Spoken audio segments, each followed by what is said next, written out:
Blockchain Show is a podcast that demystifies cryptocurrencies and distributed ledger technology. Hey, this is the Blockchain Show. We have a special guest today, Ariadna Navarro, the Chief Strategy Officer at VSA Partners. Thank you for being here, Ari. How are you? I'm good. Thanks for having me. Excited to chat about all this. Yeah, well, I suppose just to give everyone a little bit of a background, would you mind telling us about yourself, maybe a little bit about VSA? Or Yeah, sure. Hello, everyone. So as Ethan said, I'm the Chief Strategy Officer at VSA, which basically means I help clients really think about their business and brand strategy and how to grow their brands, how to grow markets, how to think of their product portfolio, how to think of their strategy if they're launching a new product. So we work across multiple categories with all sorts of clients, from IBM to Google, from Wayfair to Cole Haan, from Nike to Salesforce. So it's quite a wide range of clients and challenges. And what else can I say? Our company VSA is a brand and design strategy firm, and we have design as part of our DNA. That's the founders of VSA were designers, so we really look at design as a business asset, so as a way to make or design a better human experience. So we really approach every project with a lot of empathy and go through a lot of effort and work and understanding what those audience needs are, or customer needs, or client needs, to really make sure that we are solving for those human problems, no matter what it is that we are doing. Yeah, that's excellent. A couple things. I think we really need your help in this space because I don't know if you want to call it a branding problem, but definitely a user experience issue that I feel like it's just not easy enough for the everyday people to get involved with a lot of this tech. That's excellent. Something I'd definitely like to explore some more. Another thing was just empathy. I don't know if you'd like to expand on that a little bit, because I'm super curious. I can, yeah. Empathy for us, and it's probably what the word means, is genuinely being able to put yourself in someone else's shoes. So how that reflects for us in our job and in what we do is, when we are thinking of where a brand can go, when we are thinking of how do we design a brand experience, where do we show up, how much do we tell you, how many touch points should we have? If you're thinking of it through the lens of the receiver, of like, okay, do I want to hit Ethan with 158 messages? Well, probably not. That's not very empathetic. That's just not having any consideration for what's relevant to you. Am I really adding value? Is that meaningful? Do you care? Should you be the guinea pig of, we don't know what to do, so we're going to give you 100 messages and see which one you click on? So when you start from this point of how can I create meaning, and this is a value exchange between yes, a brand, but between an entity and a person. When you think of it through that lens of value exchange, it genuinely changes how you think of strategy and design and experience, or UX, or anything that you're doing. Because you kind of constantly stop to ask yourself, am I adding value? And if so, is it relevant value? And if so, is it differentiating for our brand? So is it value that we want to add? Because it's not just about adding value. It's about, does it connect to what the brand wants to say, to what the brand stands for, not just selling? So it's really honestly quite a different perspective on brand and business. And we genuinely believe that if you are adding value, you ultimately will grow, versus starting with growth and hitting you hard and kind of trying to get a sale without sort of that empathy for what you actually need and what we actually have to offer. It's a very design centric sort of way of thinking too. It's just, how do you, and we say our purpose is to design for a better human experience. So it's a really cool way to look at pretty much anything we do, because there's many things that we're like, this is brilliant, but it's not creating a better human experience. So we're not going to present it to the client. It takes a lot to cut things that are great, but we do it all the time. I remember in college, I had to take a class. I think it was like ethics in business. And at first I laughed because I was like, that's a thing. And then the more when you get a little older, you realize like, oh, okay, there are some good people out there, not just trying to make as much money as possible. But like on the flip side, it's like if you take it into account, the human experience, the buyer, the people, it's like you could potentially make a lot more money too. So it's kind of a win-win. Yeah, I mean, that's ultimately the belief, is that good practices and again, delivering on something of value will ultimately mean that someone's going to want it. Yeah. So the goal is still the same. It's just coming at it through a different lens that's not transactional, but rather building a relationship. And you have a impressive list there at the beginning, some companies and huge brands, recognizable probably all throughout the world. They've had a long time to work on their branding. When you think about some of the blockchain companies or applications on blockchains or different cryptocurrencies, what do you think about their branding? Not good, or is it? What can be said about that? Well, I, I think we should differentiate branding for crypto versus branding for blockchain, because I think they have two different challenges in our perspective. I think for crypto, and I'm going to sort of talk about this before sort of the crypto winter, because I think now they've just had to reassess because we are where we are with crypto. But up until then, I think everyone was just sort of chasing the thrill and sort of trying to tag onto this need, I guess. And I say need with quotes. You obviously can't see me because it's a podcast, but I was doing air quotes, but trying to tag onto this need of, that the future rewards the brave kind of, campaign, just kind of like really visceral gut. If you don't get on this bandwagon, you will miss out on the greatest opportunity mankind has had to offer. And here we are. And sort of everything that's happened. And now you have people that, I know people that put all their savings on crypto and lost everything. I know people that, I went down the rabbit hole very quickly, and that was a personal story. It's like I went from not knowing anything to knowing so much in 2.5 days, because I feel like it's the only way to understand crypto. You have to go deep very quickly. And it was this sort of it felt like an addiction almost, because it was so intense. And it's such a rich culture, and it's such a rich world with its own language. And you've got, all kinds of dashboards, and you've got all kinds of course, meme coins that are just basically hyped up things that don't exist, that have any value. It's like all the bad things about marketing, but put together really smartly in these communities that create cohesion very fast and create passion and intensity very fast. And once you've devoted that emotional sort of side of you into something, it's really hard to get out. So they have this crazy pull power, this gravitational power, the community side of crypto. And that's when I started to think about, after my personal experience, that's when I started to think about like, wow, like all these brands have a massive responsibility or ethical mandate to do the right thing. And that means, okay, who are you attracting? What is the age of your ideal customer? How are you messaging? If, Robinhood, for example, is about democratizing finance. Okay, is that really how you're bringing them in? If Coinbase is the corporate, the corporate side of the craziness, and how are they being responsible? Like, how are they attracting you people? It's giving you $5 of, the right way to approach it. Should you have an age cap? Or a minimum age, or should you have an educational side of crypto before anyone can trade, to sort of start to trade responsibly.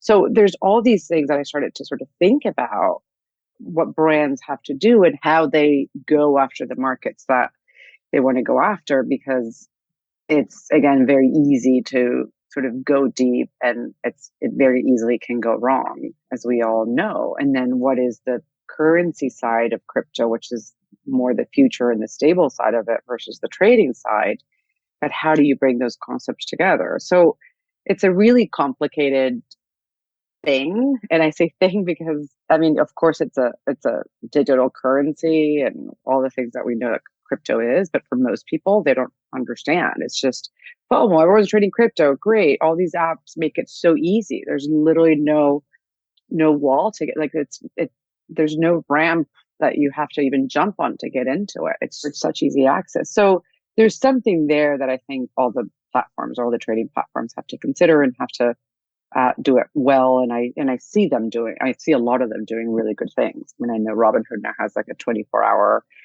person you can call, you can talk to. They've really focused on the educational side.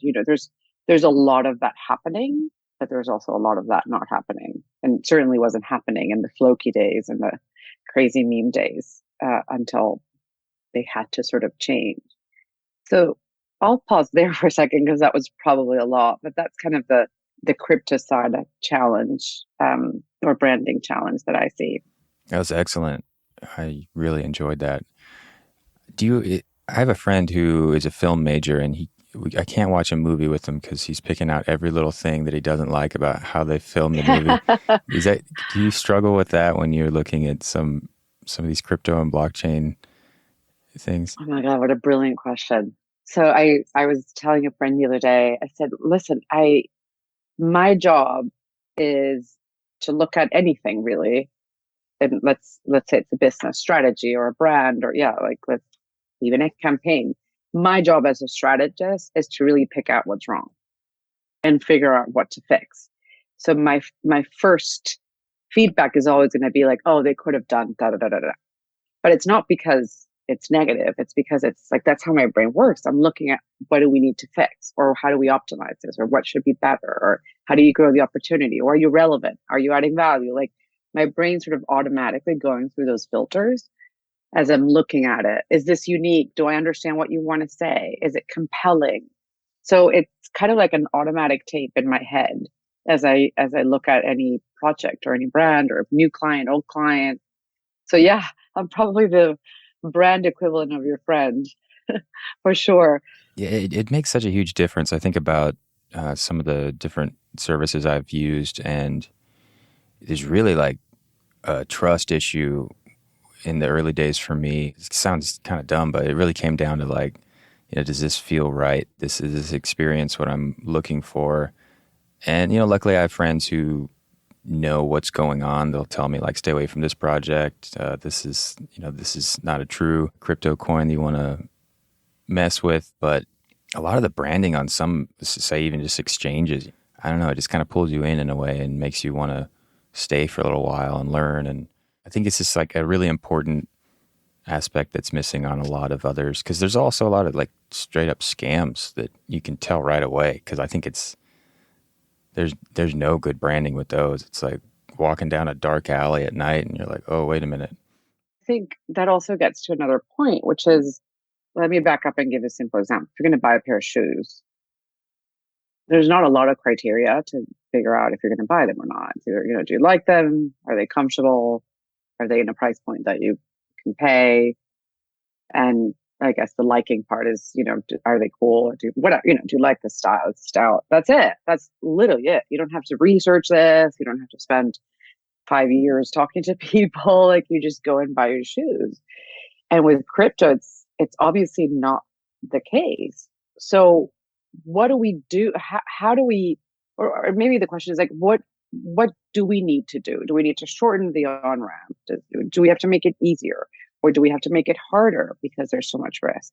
Or easier, but we have to educate? Like, what does that journey have to look like? Because other than like using the $5 free that Coinbase gives you to try crypto, or I don't know, I can remember if Robinhood does the same thing, or crypto.com, they all give you, a little cash to try it. Like, other than that, then what happens next? It's, unless you really go deep, which is what you're saying, it's like, I want to stay there. How do you even know what you're doing? And how are you deciding? Like, what tools do you have to decide whether this is the right thing or not, or whether it's like, hey, this looks crazy, but I'm still going to buy this meme coin because whatever, I don't know. I read the cartoon version of that. So that's what I'm going to do. I'm going to do an anime coin, done. Like what tools are we giving people to understand those decisions? It's a lot of different filters. So it's a complicated thing that I think the branding people have treated as if you were buying a pair of shoes. That was the analogy. Back to the shoes. It's like, just come, $5, go for it, try it, done. It's like, well, no, it's to your point. It's like, there's dark alleys. It's highly volatile. It's ever changing. There's government regulations every day. There's coins that live and die in 3 days. Here's the information that matters. Like I had, when I started getting into it, I had like my DEX tools dashboard. And it's like, when I first went on it, I didn't even know what to look at. Like, what's the number?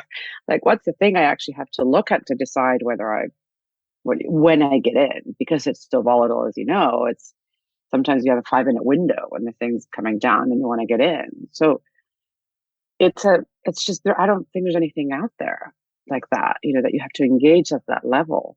But you have to know what you're doing as much as possible. So that's on those brands to figure it out. But I mean, it's a complex relationship, I guess. For sure.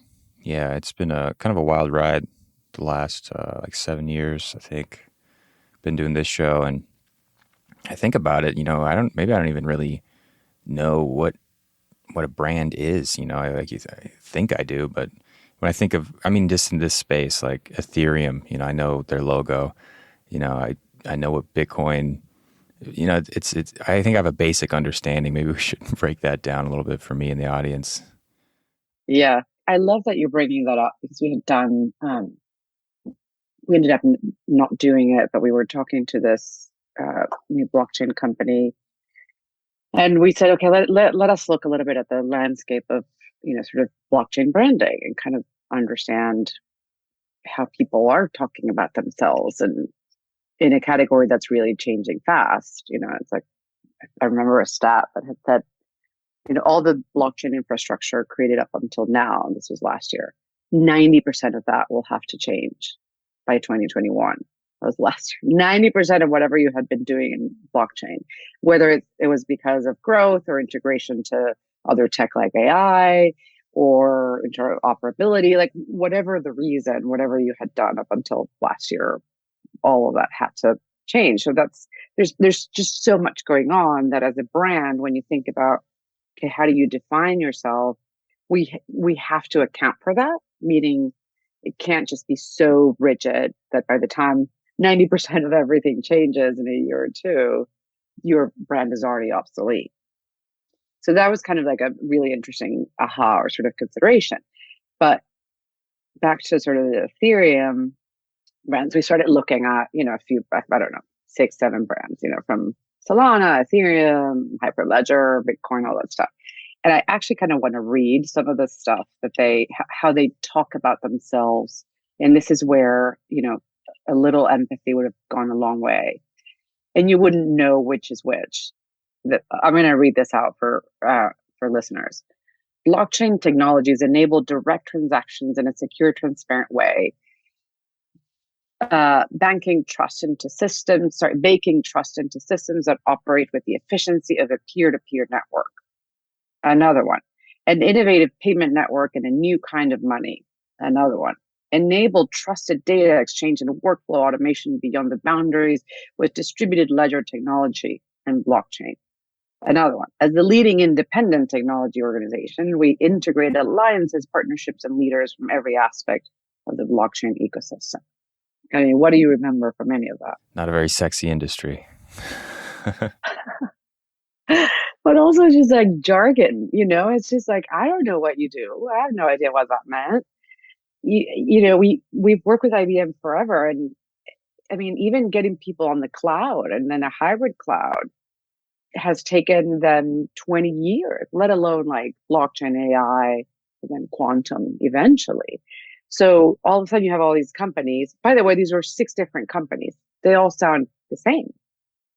And I'm not going to tell you which is which, but there's some of the ones that we named up front. So they're selling you sort of features. So it's sort of an industry kind of laden with either scalability or ready for business or, eco-friendly or greener or better for the environment, or like they're just features and there's no story of the how or the why or why it should matter.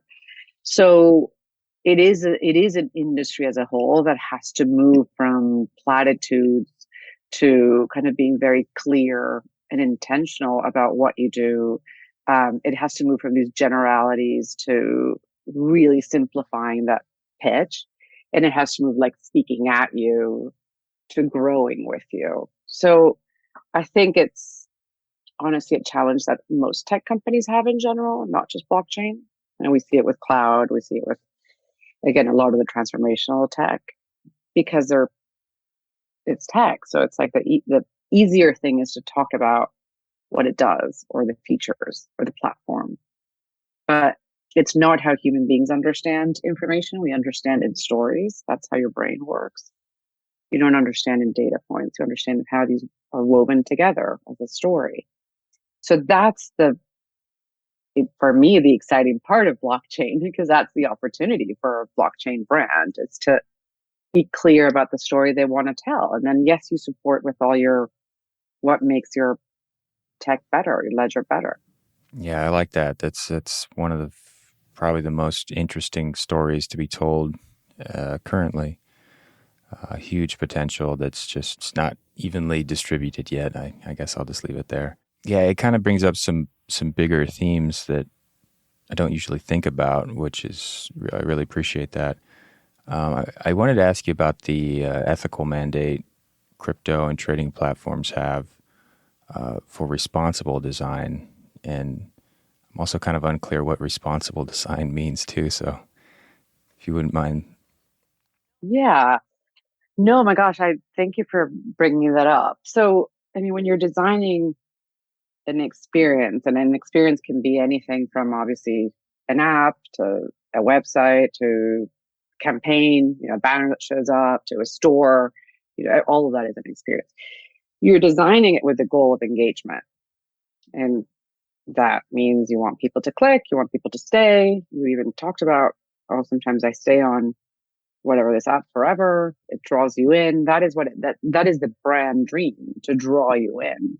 So to bring you in, to engage with you, to create a little bit of lust, as we like to say, and then to hook you eventually and sell you what they have. So for crypto in particular, and honestly just for trading in general, so not just crypto, all these new trading apps, well, they're not new anymore. They've been around now probably over 8 years, but when we went from like you had to go to Schwab to invest, it made it unreachable because there were minimums, and it felt like, oh my God, I don't have enough money to invest, with an investment firm, an investment bank. So we went from that to investing on your phone to be able to say, like, I can invest $5. So we made it really easy. So when you're making it really easy, then again, it's like, what is the responsible way to engage? The thing about these apps is that they're kind of a little bit addictive. Like, it's like, it's so easy to look at. Like, I'm going to check my Robinhood account every 10 minutes. And, I'm going to sell, I'm going to buy. Oh my God, I made $50. Like, you get that dopamine hit every time if you're up. So the responsible design part is sort of kind of really taking that engagement, and being, considered and responsible about how much you incentivize someone and how you incentivize someone. If every time you win, you have fireworks on your app and it explodes and you get that dopamine hit, then you're going to want to invest more. Okay, well, is that the responsible thing? So you kind of have to look at the experience and the UX as sort of like, okay, how do we, yes, we want to engage, absolutely. And yes, we want to create value. And yes, this should be joyful. And it should be a positive experience. But again, also with the understanding of, okay, how do I make sure I'm not alienating you? How do I make sure that you're not spending 1,000 hours on it? How do I make sure that I'm also giving you value, not just, a hit every time you go on it? So that's kind of like what we mean by sort of responsible design. With the power to design an experience, honestly, comes a huge responsibility. That's incredible. Yeah, I'd just like to give you an opportunity to share some of your insights into this emerging blockchain space. Maybe, just anything you'd like to share with us, things you'd like to see, any observations. I'm just really interested to hear kind of your take on this topic. It's a really interesting time because it's obviously, it feels a lot more mainstream now, but it's still budding technology. And I think we're probably only at the tippy point of understanding the uses or the use cases of where it's going to really make an extraordinary impact. The challenge, I think, for transformational tech like this is creating a reality that makes sense for people today. So why should I bother doing this? Because it has to be useful for me as an organization now. But at the same time, so much of the value is the future potential. But the majority of people don't care about the future potential. I've done so much research on technology, and every time we're like, in a world where cars can fly, people are like, dude, I'm worried about gas prices. Like, I really don't care. I genuinely have no interest when cars can fly. So tell me if the car right now chugs a lot of gas, because that's what I care about. So blockchain has that bit of that challenge of make it true to today, make it sure that you understand why it's relevant to use that today, why it can benefit you in real tangible ways, while at the same time starting to build a little bit of that dream and that potential without making it so unreasonable that people don't care. So that's kind of like what I see the interesting sort of challenge of blockchain. And then the second part of that is what I alluded to before, which is what is the story? What is the why that I am going to care about? Because I always say, for better or worse, I don't know if this is true, but it is for me. I always say technology is an equalizer, not a differentiator. So whether you're now can scale, and that was the big story if you maybe over the last year, because okay, Solana is the only one that can scale, or Ethereum can't, or like there's been this whole debate. So it's like, okay, cool, like you're going to build a whole brand on that. Well, eventually there's going to be 10 companies that are right behind you that are new, that actually have scalability from the get-go. They didn't have to build it. So now you've built a brand on a feature that, what do you do with that? It becomes an equalizer. So that's the importance of brand in tech. I cannot reiterate that enough, because I think for a very long time, technology or engineering led companies thought that they didn't need to spend or invest in brand because, hey, I have the best tech. But the best tech right now is, I don't even know what the best tech is, because again, it's just sort of evolving. So you have to build a brand, and you have to then the tech supports the brand versus the other way around. So that's, I think, quite honestly, my biggest recommendation to blockchain in particular. I think crypto and trading platforms have done a really good job at that, at building a brand and investing in what they believe in versus just the user experience or just the platform. I think blockchain has ways to go, but it's, like with everything, it's a budding technology, and that's the opportunity. I think whoever owns the mind space, it's going to be kind of the cloud story. When cloud, what is a cloud? Oh my God. I don't know. Now, when you think of cloud, you probably think of AWS, or you maybe think of Google Cloud. Like, who's going to own blockchain? And maybe that's sort of contradictory, because the whole point of blockchain isn't that it's not owned, but it's sort of this very neutral, democratic way of ensuring things are real and tracked over time. But I think those are all things that if I was a blockchain founder, I would be thinking about, and not just, the feature part of the story. I can only imagine how difficult it is to work on branding when most people don't even understand what it is. I think it's alluded to a lot more in like TV and in the news, but it's almost like when you ask your teacher a question that they don't really know the answer to, and they just say something really complicated to throw you off.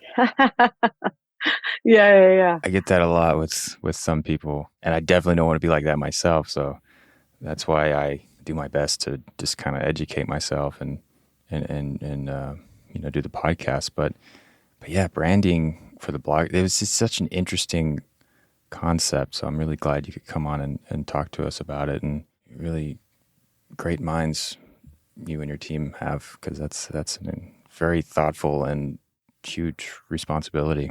Yeah. And I think even what you're saying now about, hey, most people don't understand it. Absolutely. Absolutely. I think I understand probably 1%, honestly. And I read about this stuff all the time, and not all the time, but often, and talk to clients about it. And I genuinely think I understand 1%. So back to this is how we're going to come full circle to who we are, like back to the empathy side, or the empathy ethos of this company and the designing for a better human experience. Any work we would do with blockchain, that's a consideration. Consideration is most people don't understand what this thing is. Most people maybe only know how to use it for sort of identity and transactional, as a transactional ledger, and that's it. So that's the empathy. Like, okay, cool. If that's what people know, why am I talking about all these things that no one's going to understand if they don't even know the basics? So that's that part about what is the better human experience of talking about blockchain. We would ask ourselves the question exactly that way. What would be a better blockchain experience or understanding of blockchain? So that's part of the, blockchain is a great example of how to think of who we are and how we approach work, because it is so complicated and strange, I guess, still. Thank you for tuning in to this episode of The Blockchain Show with our guest, Ari Navarro, where we delved into the world of brand and innovation strategies for crypto and fintech industries and learned about her work at VSA Partners, as well as her insights on NFT pricing and blockchain's branding problem.